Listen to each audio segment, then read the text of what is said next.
I am looking at the list of distinguished guests that we have here today, and man, collectively, we could move mountains with this group. I see some old and new friends, and people that have more initials behind their title than I'll ever have. Okay. So yeah, I appreciate everyone being here today. This is a great group. Okay. Let's Absolutely. So let's go ahead and get started, and welcome to this session of the WellWave Now group and community forum. And first, let me introduce my esteemed colleagues here that I love and learn so much from. First, we are not with us, but I always like to mention him because it's extremely important, is Mike Hayes. And Mike Hayes is sort of our publicist and promoter. So no matter how, how well, how much knowledge we've got, how much information, how much wisdom, if it's not getting out there to the right places, then it's not having the impact that we want and that it should have. And Mike is very helpful on that. Mike is a veteran of CNN and NBC, NBC Sports and News, with two Peabody Awards in that area, and has had the pleasure and privilege of interviewing such people as Oprah Winfrey, Larry King, and others, and bringing that to market. So we're proud to have Mike as part of our group and helping us get the message out. Then we've got Breck Rice. You see with us. Breck Rice is the founder and co-revenue and chief revenue officer of a company called ServeRx, which really helps to in the world of workers' comp, managing pharmacy benefits, but has now gone beyond that to really helping the independent pharmacies around the country sort of thrive. And as adjunct to that work, he is also the chairman of Brim Health. And Brim Health is really focused on helping those community pharmacies and sort of captives of places like grocery chains get into community wellness, developing new offering revenue streams for themselves, for their health of their business, but it's also helping the critical care management of their patients and their clientele. He's also an adjunct professor, an international speaker, and is a health influencer out there with over 100,000 TikTok followers, and also runs a couple of other groups, a couple other platforms, and really has driven and influenced the relevance of health and wellness to a good number of clientele. Then is Dr. Bob Levine. Bob is a renowned brain research scientist and has helped thousands of people in his areas of expertise in pain management and stress and other things of that nature. He also was the Henry Ford Health Systems director of the Center for Integrated Wellness, and has done that and delivered in that capacity as well. So he's called upon he's spoken on NBC, ABC, Bloom TV. So he's often called upon his expertise. And so they let me into the crowd. And so I'm happy to be here with them. And as Tim Daniels, and I consider myself a wellness technologist expert. Started out as a high tech executive, and started understanding that technology and understanding technology, how to apply that and bring that into the healthcare world. As part of that related to it, I ran a home care agency for the elderly for 8 years and operated in 3 states. You didn't remember that, Dennis. You just knew me from one of them. Operated in 3 states at one point in time. And so really got to understand, and one state it was medical, the other two is what we call personal care. So really got to understand some of the elements, the conditions, the stress that was put on both people aging themselves and on their families. This lends itself to our topic today. And then also I've been a health coach myself with a couple of specialties. So with the health coaching background, the home care background, technology background, I now spend time on a consumer basis, direct consumer basis, working with retired professional athletes, executives, and successful entrepreneurs, as well as the elderly, which I still have an affinity for. Love to see them thrive and perform and heal more than others think they can. So that's the three of us on screen, plus Mike, and together we are your WellWaveNOW community leaders, and happy to get to work on helping you carry forward here. Breck, I'm gonna call on you because I've manipulated about 5-6 minutes of this. I always like the way you talk about the purpose of the group and how we deliver for the consumers and clientele. So I'd like you to take the comment on that if you would, please. Yeah, no, I appreciate that. And man, I'm going to take Tim with me everywhere I go and just have him introduce me. You sound way better than I could possibly introduce myself. So thank you for that. But yeah, a few months back, I started posting some things about commonly prescribed medications, what some of the side effects that patients need to be aware of and look out for. Um, uh, for 20 years, I've been working with community pharmacies. I'm not a pharmacist, so I don't have the knowledge that they have, but I've been around pharmacy for 20 years, and I certainly can read and have read from the manufacturers some of the things that that we need to look out for. And so I started just posting that because I think we had created this microwave society of people wanting instant gratification. There's a pill for that. We want to take that, and I think, man, we need to take more responsibility for our own health. So I just started posting some information about commonly prescribed medications, and that kind of blew up and went viral. And then had so many questions from patients saying, I was prescribed this, and yes, I have all of those horrible side effects, and how do I get off of it? And I'm like, well, this is above my knowledge, and so let's create some kind of a group that we can direct all of these people into to get their questions answered from actual healthcare providers, from PharmDs, from doctors, from functional wellness experts. And so I created this Facebook group. Was the easiest thing I could think of to start directing people into, and it kind of went from there. So in that group, the WellWaveNOW Healthcare Disruptors group, we have all kinds of wonderful practitioners that are getting answers to patients' questions. There's a bunch of patients that we've helped by getting them just connected with somebody that isn't just willing to try to say, oh yeah, sure, I hear what you're saying, and then just not really care about them. So it's been a tremendous group to put together, and invite anyone that isn't participating. Please join us over there in the Healthcare Disruptors WellWaveNOW group on Facebook.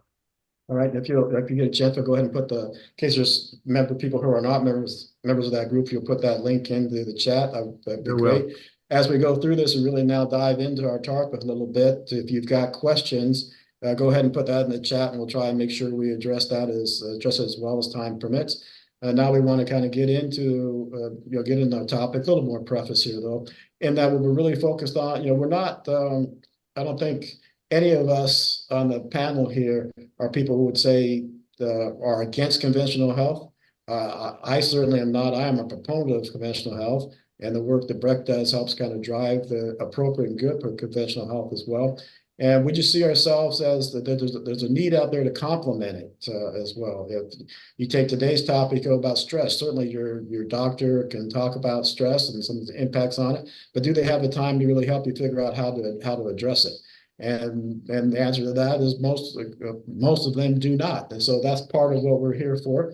Certainly, we all have offerings in that area that could help, and you can buy from us or engage us on. But we also want to make sure that we're providing enough free talent and free knowledge out here and wisdom that you can kind of add to that, do some research, and move forward on your own and get some practical things here. So that's what we're about today here in part 2 of our focus on pain management for stress relief. Pain management we'll get to next week. Here we're going to do a little bit of stress relief for living and how we do that. Last week we talked a little bit about the causes of stress. We talked about a little bit about how you can handle stress in some aspects. We want to dive more into that this week and to really. Hi, Vicky. Hi, Vicky. Hi, honey. How are you, my son? Hold on a second. Thank you, sweetheart. We're gonna put. Thank you for muting her. I'm good, thank you. Working and on Zoom on a conference call. How come it's not muting her? That's interesting. Was that? It may not have been Vicky that was there, but yeah, I think everybody else is muted. Everybody is muted. Grace is not. Oh no, Grace is muted. Yeah. Okay. So now we're moving. Quiet time now. Kathy's saying it wasn't me. Okay, cool. Okay. So real briefly again, last week we talked a little about how do you define stress. We talked a little about sources of stress and then begin to get into the techniques for handling stress. Today, we're going to go more into the techniques and approaches of handling stress. But I think one thing we did leave out last week, Dr. Bob, I always like to try to prod Dr. Bob a little bit. Yeah, he we're does. great colleagues and good, now I'm becoming fast friends, but I always like to get him a little bit. And we still disagree as colleagues and people can. And one area I'd also like to talk a little bit, want to mention is that there's good stress. And I don't think we talked about that last week. And it's actually called eustress. And I believe we should seek out that good stress because it helps you. It's the type of stress that good stress that help focus, help you see accomplishment. And one example of that is, for example, when you're out from people who work in a corporation and they're seeking out, it could be entrepreneurs, you're seeking out a new job, you're seeking out a new role, you capture something that you want. And you got anticipation with that. It kicks up your thought process. It helps you put into a flow state where you can really get creative and make things happen. So I think that type of stress is good. It's also, Breck and I were talking about one example of that earlier. That's the type of stress. So when a mother sees something fall on her child, and you can get that adrenaline flowing into you so that you can lift up a 400-pound engine that you couldn't lift before. That is good stress. And that's, to me, in a good way of seeking that out, turning some of your bad stress, which I call distress, into that good stress as well. Breck, I know Dr. Bob's thoughts on that. Breck, do you have any thoughts you want to put in on that? I can only approach this from a business standpoint, not a clinical standpoint. From a business standpoint, you never give an idle person a project, right? Because it's just not going to get done. And so it seems like the people that have a lot on their plate are the ones that are able to accomplish a lot too. So I'm wondering how that works in it. Some people just function better when they have a deadline. They know that, okay, I've got to have this produced by this particular time. I think that's why goal setting is so important, and why not have a goal for your own health, for your weight, for your muscle strength, your bone density. Set goals and then go achieve them and give us a deadline of when it needs to be achieved by. Absolutely. And so Dr. Bob, before we move into one of your key techniques and thoughts, do you really want to make sure we cover this way, which is the internal thought and conversation and communications that one has both with themselves and others regarding stress? Do you want to comment on good stress, Bob? You want to leave that one alone? No, actually, so yeah, Tim and I have interesting conversations about this eustress and distress. So the kind of stress I focus on is, first of all, in my world, all stress that someone experiences is generated from within. Okay. It comes from inside us. It's our reaction to either our thoughts, which are internal, or the external world. And so I help people, I call those automatic stress reactions, because, if it wasn't automatic, what would we do? We would just say, okay, I'm giving up stress now, no more stress in my life. And that's it, it's over. But it's not over when automatic stress reactions happen, when we generate stress automatically. So when people understand that they're generating all the stress that they experience from inside, they're directing their power to that, or the power is automatically being directed by their mind, subconscious mind in this case, to generate that automatic pattern of internal stress. And by the way, that's where all these automatic patterns reside, whether it's stress or any other automatic pattern. They reside in the subconscious mind, which is why people just can't say, oh, I consciously want to give up stress and I declare I give it up right now and life is beautiful and that's it, right? It doesn't work like that, because the automatic stress reactions happen automatically. So what I focus on that, I focus on all stress that leads to ill health, whatever stress that is, because I just like to focus on that versus trying to explain eustress and what is good stress. I just say, look, if the stress that somebody's generating is leading to ill health, we should focus on that. We should teach them. And that's what I do, teach people how to interrupt their automatic stress reactions, because anything that's automatic that gets interrupted, it's no longer there and someone is free of it completely. So somebody can go from generating horrendous internal stress to, wow, I'm free of that. This is wonderful.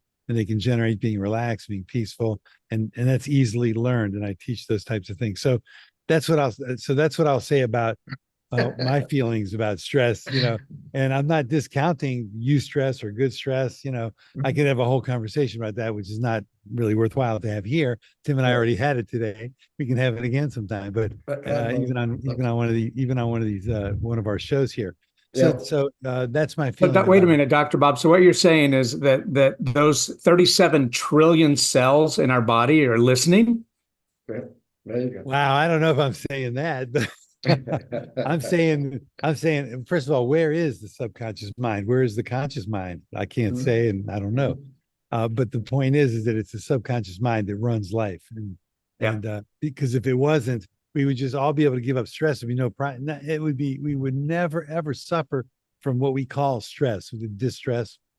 So that's my feeling about that. And the other thing I wanted to say is that the understanding of language is so important, because in my opinion, almost all stress comes in communication, in language. Either it's the communication language or it's the language of thought. So how many of you have ever had thoughts that you would rather not have that led to you being worried, anxious, stressed? I mean, that happens to many people. Well, it's language that creates those thoughts, and also we've all been in conversations that did not work the way we wanted them to work. They did not go the way we wanted them to go, and it created stress either within us. We generated stress in those moments, and perhaps with the other person as well, unless they're highly trained to be able to interrupt the automatic stress reaction. But that doesn't mean that. So Bob, on that interruption of the automatic stress response, and I know we got 11 minutes or so here left, and know that you don't necessarily have time to go through a good example or a guided session of that. But give a little bit more what you mean by that, a technique that someone could go research or come to you about, or research on their own. Come back with. Yeah, I'd be happy to chat with anybody. I do free consults anyway for people who want to learn more, just get exposed to this. But I would say that everything you'll hear most practitioners, holistic practitioners, say everything starts with breath. Okay, but I say there's two essential elements to interrupting automatic stress reactions. And I have a system called automatic pattern recognition and interruption system. Automatic pattern recognition, it's critical to recognize that, oh my, here I am in the midst of this stress. A lot of people have experienced internal generation of stress and don't even know that they're experiencing it. It's just like a fish swims in water and doesn't really know what water is, right? It's just like, that's kind of the way life is, right? So recognition that there's stress, automatic generation of stress from within that leads to ill health down the road at some point. And it leads to all kinds of, crap that happens in life, interpersonal relationships and other factors. So there's automatic pattern recognition, and then there's interruption. So when you recognize a pattern, you need an effective interruption process. I call it an effective change process. So I always tell people, once you recognize that you're generating internal stress and you're in the midst of it, oh my gosh, the first thing that's done is we want to take a breath. The next breath initiates, and with the mind's intention to shift away from, I call it the way of being that's consistent with generating stress, like being worried, anxious, afraid, scared, doubtful. Those are all ways of being that would be consistent with generating stress. Angry, irritated, frustrated. You can always tell the way of being that somebody's expressing. They don't know it themselves a lot of times because it's automatic for them. It's just the way they are being in the moment. And even if they recognize it, they really don't know how to shift. So one, take a breath, and at the same time have the intention of shifting the way of being from whatever way of being was generating that stress to being, I like to say, being relaxed, being peaceful. Right, and congratulate yourself for recognizing that you're in stress. That's really key. It's to acknowledge oneself. Anyway, see, Bob, you and I agree sometimes more than we think. I just phrase it a little differently from, for example, because of my work with retired professional athletes. And I think, many people, whether take part in recreational sports, whether it's a pickup basketball game or whether it's golf or whether it's pickleball, which is the fastest growing thing in the world right now. But if you think about it that way, and you look for that, there's a pregame, which you do. There's a in game, and then there's a post game that you have through that for different aspects. And there's drills and techniques that you develop to be able to play that better. Part of that you just talked about, the drills and techniques to play that better, is how do I recognize when this move is taking place? And so therefore you develop how do you respond to that? When that's up, then you have a response that you can recall a natural response to it. But really that's been developed over time because you've reprogrammed that subconscious mind. So, so that also plays into what I call my now three plus prong approach to stress, which is avoid, repel, avoid or repel it. Number 2, strengthen yourself through drills, be able to handle it better and respond better. 3, eliminate it, get out as much as you can through that breathing, through meditation, your visualizations.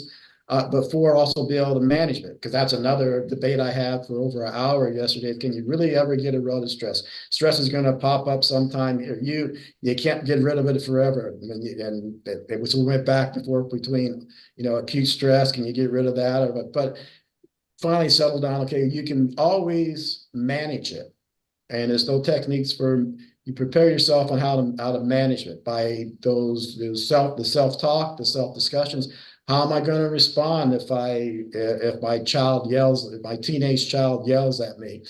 So you plan that out, you work on your responses. So when that happens, you're ready to go, and it's not stressful, and you've got your techniques for managing it type of thing. Yeah, planning is really important. And if you don't, can I jump in here? I just want to. Yeah. What I want to say is that it's all about the interruption when it comes up. If somebody has 120 automatic stress reactions a day, right? 120 times, you're like, yeah, ooh, whatever it is. And you can interrupt it in 2 seconds. That's 240 seconds a day that you spend in stress, right? Like what I would say, distress, stress causing ill health down the road, or even in the moment. And also unworkability, whether it's relationships or communication. So that's how many minutes is that? 240 seconds. That's like 4 minutes, right? So you spend 4 minutes a day in stress, and the rest of the time free of stress, having 120 automatic stress reactions, right? Right. So I believe that you can spend a lot of time free of stress, and as long as you can recognize that it's coming in. And that's why I use guided meditation with people, because I want them to experience their own internal generation of stress. And I give them guided meditation audio tracks to listen to. And if I have somebody who I'm treating over the internet, because I have an internet-based practice, I'll use guided meditation to reinforce, number 1, everything they're learning, all the context, the constructs that we're working with. And then I'll also have them experience their own internal generation of stress, so they can recognize that. And then I teach them step by step how to interrupt that. So right, beautiful. Yep, I agree with that. I think that meditation, those thoughts, and how to interrupt and to set the stage for the mind to be able to react and flow, I think is extremely important. The thing I also work on with people as part of that is understanding, just as you talked about and which you alluded to. I think there are laws that control how the mind operates. And once you understand those laws of how the minds operate, you can be an expert in managing your mind. And one of the things that I would add to what you say on is I talk about the law of substitution as a way of interrupting. So somebody comes and you say, boy, I'm under stress from work, I'm going to get fired. And you can change that thought to something else immediately. And if you also, there's another law called the law of dual thought, which means I can assign any property I want to any thought that I have. So I can say, boy, I'm going to get fired. You can say, that might be great, because I'm going to get away from this boss and this environment that is soul crushing. And I'm going to be able to find something that I thrive in, and I'm going to be able to make 2.5 times this, and it's going to be a really fulfilling to me and bring joy into my life. And boom, you've interrupted it, to your point. You've substituted a new thought, and you've turned that stressful situation into something. And now you can, if you really into your visualization, and you can help visualize that new environment, you've brought yourself some joy in that, and you release some some good hormones in the body that are really mood enhancing for yourself. Okay? There you go. I agree with what you're Absolutely. saying. Yeah, I'm a firm believer that your thoughts really do inform your nervous system on how to react, right? And so Yeah. you got to make sure that you've got those proper thoughts in place. So But we're the thing is, getting close to yeah, go ahead, Brett. Go ahead. Oh no, you have a thought that you need to tell us because I was just going to get to the Q&A. Yep. Okay, yeah. So I'll be really brief. I just wanted to say that most people are not trained in and don't understand that they don't. If I ask people all the time, are thoughts actions? Are thoughts actions? And people, they don't really know. Well, thoughts are actions because they occur over time. Anything that occurs over time is an action. So it's the act of thinking. People don't understand that the way of being that's expressed from within, which happens moment to moment to moment, is driving all the actions. So if somebody's being worried or being anxious, Kathy, we'll talk about that in a minute. Their thoughts are going to be consistent with that. If somebody recognizes their automatic generation of being worried, being anxious, they can interrupt that in those 2 seconds or less, and then they can generate being relaxed, peaceful, and they can have a whole different set of thoughts. And I love it when I do that because I've every now and then I'll experience thoughts of like, oh my gosh, I'll be able to shift the thoughts by shifting my way of being. I call it instantaneous thought shifting. So I'll just leave that at that. It's just another thing. Yeah, but quick, Bob, as I look at you say thoughts, actions. I think one, thoughts are energy, and if one looks at it, if you go back to your earlier comment that everything starts in the mind. Well, what is the mind? It's the place of thought. Everything starts with a thought. If I want to achieve the accomplishments of Breck Rice and create ServeRx and create Brim Health and impact the delivery of care to the rural environments, to Native American reservations. That's all thoughts. That all starts with a thought. And so programming to have the type of thoughts that you like to have predominate in your mind are good, and getting that into those 37 trillion cells that you mentioned are great. And then be able to change those thoughts that you call your interruption are just absolutely key to creating what you want to create in terms of your well-being. Breck, you want to lead us in the Q&A that you mentioned? Yeah, no, Bob kind of mentioned it already that we had a question here, is stress and anxiety similar? So what are the similarities, but there probably are some differences too. Tim, you want to go first? No, I'll let you take that one. Dr. Bob. So the thing is, I just wanted to address what Tim said because it relates to what I'm going to say next. I can have all the thoughts that I want, like I want to win a Nobel Prize and I want to take a spaceship to the moon and I want to whatever I want. I can have all these thoughts, but the thing is, can I take actions?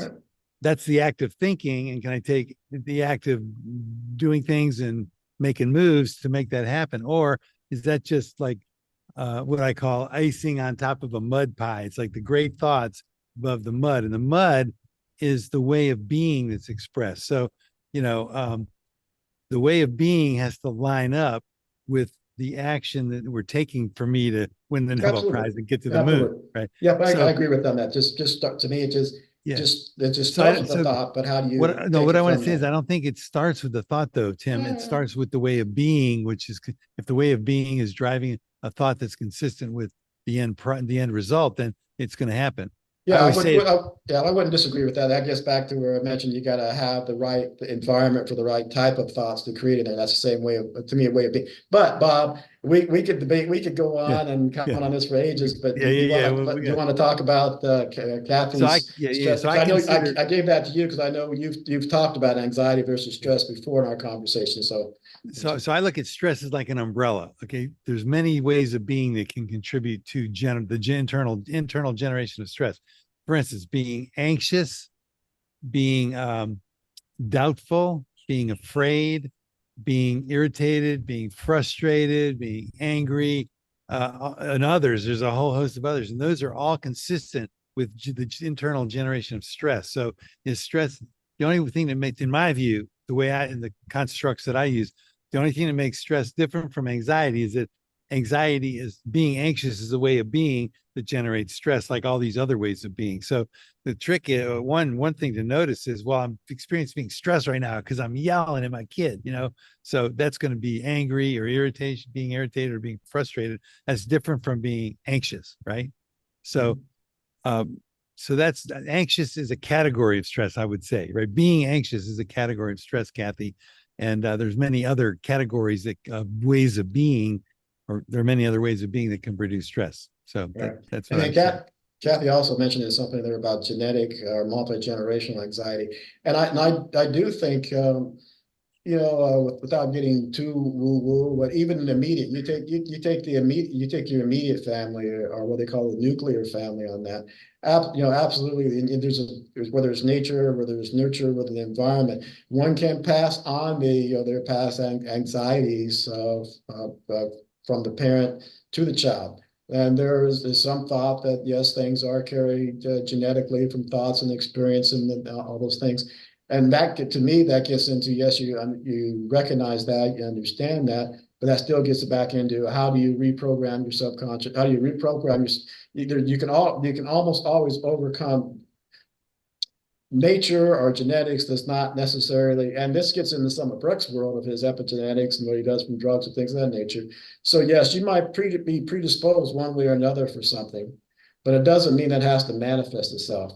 You have to control the triggers that might do that. You control the reprogramming of the subconscious mind. You put into play all the things we've talked about today, and you can, which is the substitution, assigning the right thoughts to it, the visualization, the meditation, what you do. To me, the pre-game planning for it, talk about how do you recognize it and react during the game, post-game, how do you reward yourself, how do you critique yourself and plan and make your revisions. And you can certainly overcome that genetic and multi-generational tendencies towards towards anxiety and stress that occurs. Yeah, that's right. So I agree, Tim, with what you're saying. It's a great summary of everything. And we could talk a long time about how the way of being drives the actions and that produces the results. But what I want to say, I used to be a really strong geneticist type of guy. I did brain research for over 30 years, and a lot of it was related to genetics. But more recently, with epigenetics showing that the environment can actually change the way genes are expressed, I think it's important to understand that I call it behavioral inheritance. I mean, if within a family, if everybody is eating the wrong foods, let's say, or there's a lot of interpersonal relationship issues, that's going to create a lot of problems, and that can show up in a lot of different ways. If you look at the way a parent walks and you look at the way the young toddler walks, and they're walking exactly like the parent, and it's so dysfunctional. I'm an expert in walking. I train a lot of people in proper walking because the average person takes between 10,000, 5,000 and 20,000 steps a day. So it's really important to have people walking properly. But it starts with movement. It starts with, communication, language. There's so much that's learned around the kitchen table, let's say, or the family table. So I've taken people with strongly genetically based symptomology, like essential tremor is one example that comes to mind. And I've been able to interrupt that. So what does that mean when you can interrupt the symptomology? So I always go for, what are the symptoms? I don't care about the diagnosis. I mean, I want to say, what are the symptoms? How can I use my health, wellness detective skills to figure out what's going on with somebody, and what can we do to interrupt the pattern that's generating those symptoms, if it can be done like that. It depends, but I've done it sometimes. All right. Well, I think our time has come to an end. Breck, you have any closing thoughts? Dr. Bob, if you want to put your contact information in chat, because people can reach you, Breck, if you want to as well. But let's do that. Yeah, I'm going to do that real quick. Breck, any closing thoughts? Yeah, no, just in closing, I want to offer everybody a free health risk assessment, if you haven't done one of those recently, a way to actually add almost a decade to your life if you can check the correct boxes on this assessment. If you can't check the correct boxes, then it'd be a good idea to reach out to me. Fantastic. Yeah, that's great. All right, wonderful. I just want to thank everybody for being here, and we could go on for a long time. I think we need to extend our time frame for like about 45 minutes at least to accomplish some of these more in-depth conversations that we're having. But it's really great to be here with you. And if you want to get a hold of me, my contact information in the chat, you want to save the chat by clicking on those three dots wherever they are. Yeah, they moved Zoom recently moved those three dots from the bottom to the top of the chat. So if you go up to the top, next to kind of the expand key on that, you can then click it and automatically save it. Mine are still at the bottom for whatever reason, but yeah, the programmers do things in relationship to food. So those are actually called meatballs. Meatballs. Those dots. Jeez. Hey, Breck, I heard that when they stay at the bottom, that means you're kind of like a dinosaur kind of person. I probably am. You got to transform yourself, interrupt the automatic pattern, and then they'll jump to the top, I think.